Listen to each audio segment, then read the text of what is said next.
जैसा आप उनसे कहें कि आपके पति ने ये केस फाइल किया है घर में एक साथ रहने का, तो क्या आप अपने पति के साथ घर आगे चलाना चाहती हैं?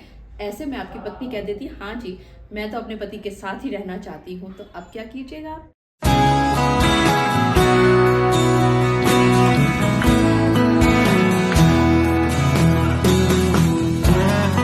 पत्नी मांगे 80 लाख सेटलमेंट के नाम पर और आपको उससे हर हालत में तलाक चाहिए, और क्योंकि ये सेटलमेंट अमाउंट इतना ज्यादा मांग रही है आपकी पत्नी की अब आप चाहते हैं कि अपनी तरफ से तलाक का केस दायर कर दे, लेकिन आसपास के लोग आपको सलाह दे रहे हैं कि अगर आपने तलाक का केस दायर किया तो आपको पड़ जाएंगे लेने के देने, क्योंकि अब आपकी पत्नी कर देगी आप पर बहुत सारे केसों की भरमार।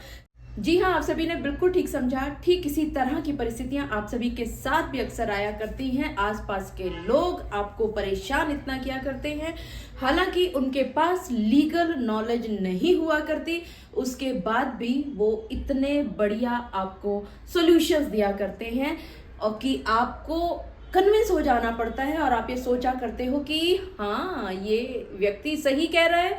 अगर आपने ऐसा नहीं किया तो आपको पड़ सकते हैं लेने के देने। आज के इस वीडियो में मैं आप सभी के साथ इन्हीं सब छोटी छोटी बातों पर चर्चा करके बताऊंगी कि ऐसी स्थिति आपके सामने आ जाए तो क्या करना चाहिए। मैं एडवोकेट मोहिनी मोना आप सभी का अपना स्वागत करती हूं और आप सभी देख रहे हैं आप सभी का पसंदीदा चैनल मोहिनी मोना एडवोकेट।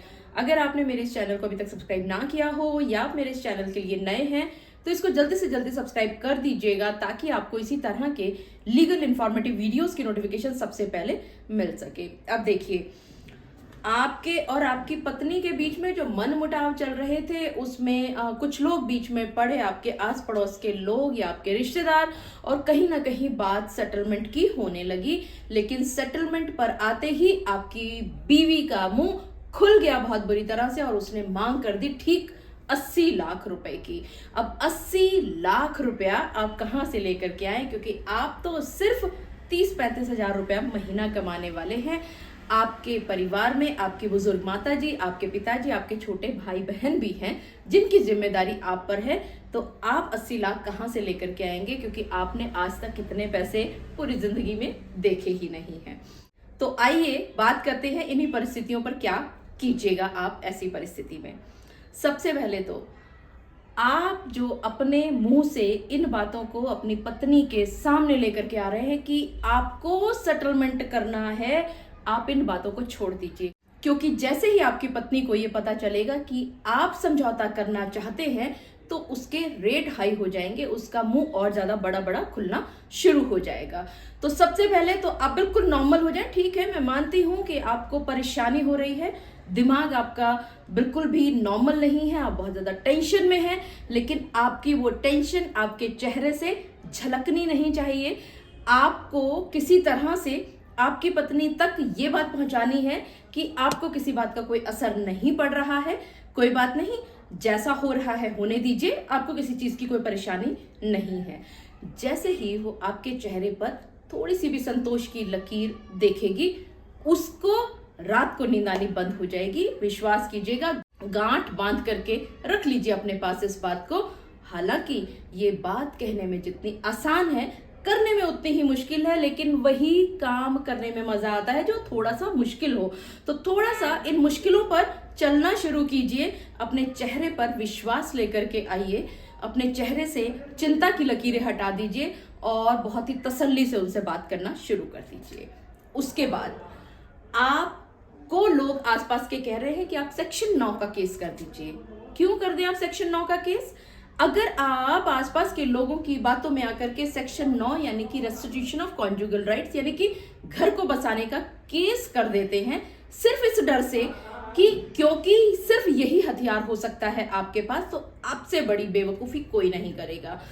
यकीन मानिएगा, हालांकि हो सकता है आपको बुरा लगे ये बात सुनने में, लेकिन अगर आप दिल से उस पत्नी के साथ घर चलाने के लिए इच्छुक नहीं है तो आप सेक्शन 9 का केस बिल्कुल भी नहीं फाइल कीजिएगा, क्योंकि हो सकता है कि कोर्ट में जैसे ही आपकी पत्नी पहली डेट पर कोर्ट में जज साहब के सामने आए और जज साहब उनसे कहें कि आपके पति ने ये केस फाइल किया है घर में एक साथ रहने का, तो क्या आप अपने पति के साथ घर आगे चलाना चाहती हैं? ऐसे में आपकी पत्नी कह देती हाँ जी, मैं तो अपने पति के साथ ही रहना चाहती हूँ, तो अब क्या कीजिएगा? फंस गए ना आप अपने जाल में। तो ये बेवकूफ़ी बिल्कुल ना कीजिएगा। सेक्शन 9 का केस बिल्कुल नहीं करना है अगर आप घर बचाने के इच्छुक नहीं हैं। अगर आपके मन में ये आ गया है, बहुत ज्यादा क्रुअलिटीज हो चुकी हैं, चीजें इतनी खराब हो चुकी हैं, एक दूसरे के साथ रहना अब किसी भी तरह से संभव प्रतीत नहीं हो रहा है, तो कोई बात नहीं, आप कोर्ट में तलाक का केस दायर कीजिएगा, ऐसा लोग कहेंगे।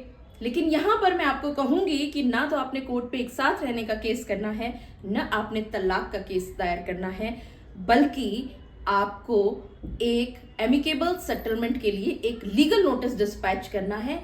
ये आपके लिए जादू का काम करेगा, क्योंकि कोर्ट भी अप्रिशिएट किया करते हैं, बहुत खुश हुआ करते हैं कि आपने ये लीगल नोटिस डिस्पैच किया है। क्योंकि कोर्ट में भी जब आप कोई भी केस फाइल करते हैं तो आपका केस सबसे पहले मीडिएशन में भेजा जाता है, यानी कि एमिकेबल सेटलमेंट की बातचीत करने के लिए भेजा जाता है। और आपने तो कोर्ट का काम पहले से ही आसान कर दिया, आपने अननेसेसरी बर्डन नहीं डाला कोर्ट के ऊपर, और आपने ये कोशिश की है पहले से ही कि किसी तरह से जो एक आपकी उलझी हुई जिंदगी है उसको सुलझाने की आप कोशिश कर रहे थे, तो कोर्ट से अप्रिशिएशन मिलेगा।